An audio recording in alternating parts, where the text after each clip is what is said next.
What's up my friends, are you still struggling to get PS1 games running on your Xbox, or does Retroarch seem too complicated?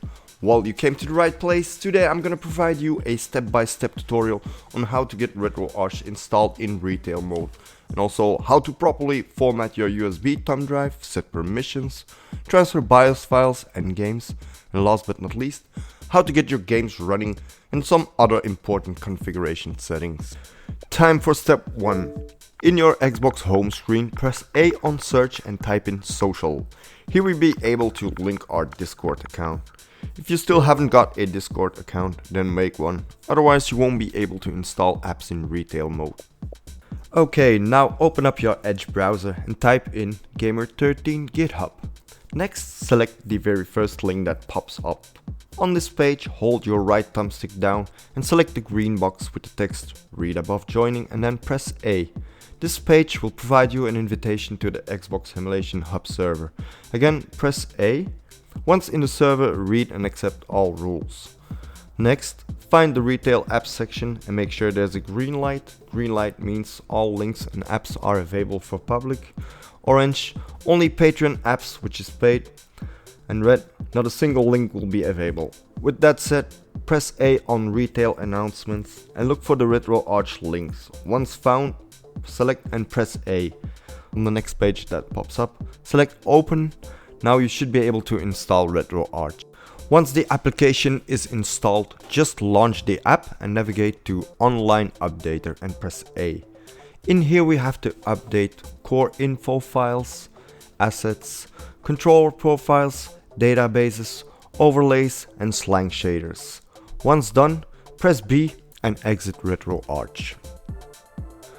Alright, head over to your PC again and insert a USB thumb drive, then right click the thumb drive and hit format. Make sure it's on NTFS and do a quick format and wait until it's done.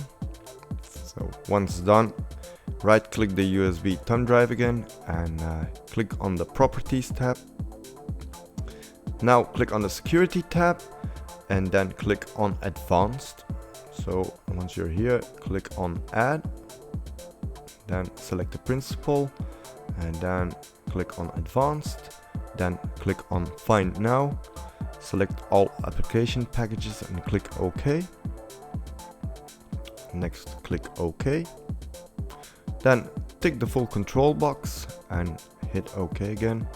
Then replace all child permissions. Make sure you select the box and hit apply. You're gonna get an error, but just ignore the error and press continue.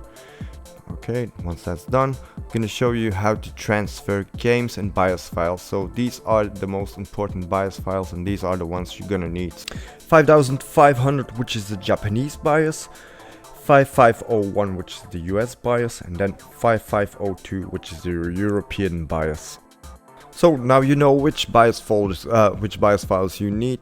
Transfer over your BIOS folder to your USB thumb drive. Then I'm gonna select a couple of games. These are games I personally own, I'm gonna transfer over the games folder to my USB thumb drive.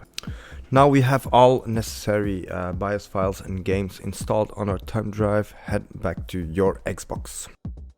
Now insert your USB thumb drive in your Xbox and launch Retroarch. Then head over to Settings, navigate to Input.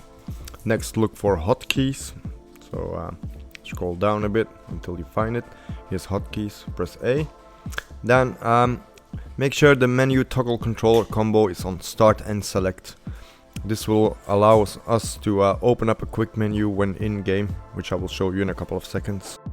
Now head back to Settings and select and search for a directory folder. Press A, then select your BIOS folder, so press A, then select D, and then select the BIOS folder which we created on our PC. Press A, then head back to the main menu. Now it's time to import games, so scroll down until you find Import Games. Press A again on Scan Folder.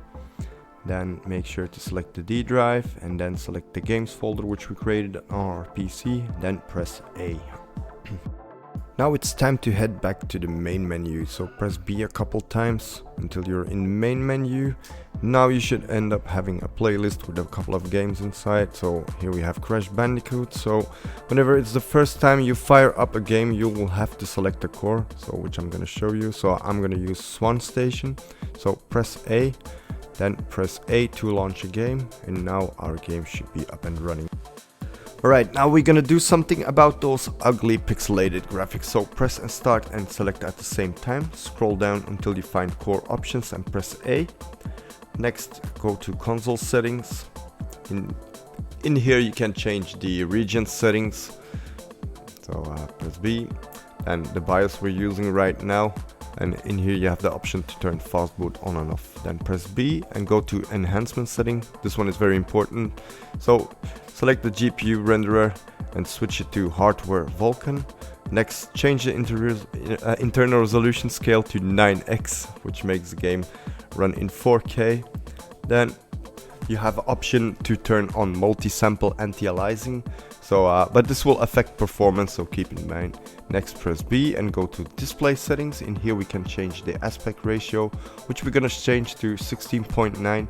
This will make the game full screen. Of course, it's gonna be stretched, so again, that's personal preference. So next, go to manage course and save the game options. Now it's time to resume the game and see what it looks like. And as you can see, now we have our PS1 game running in 4K, which looks way better, by the way. Now you may already found out that your analog stick is not working, so in order to fix that, open up the quick menu. So press start and select again. Then press B and go to the settings tab. In here you will have to find input and press A. Next, look for port 1 controls, should be somewhere at the bottom. Here, port controls, and press A. Then analog to digital type, select left analog forced, like I did. Then press B twice, and then once you're in the main menu, go back to the quick menu and resume your game and test out if your analog stick is working. Now that was it for today's video. I really hope you enjoyed it. If you did, leave a like and consider subscribing. Bye.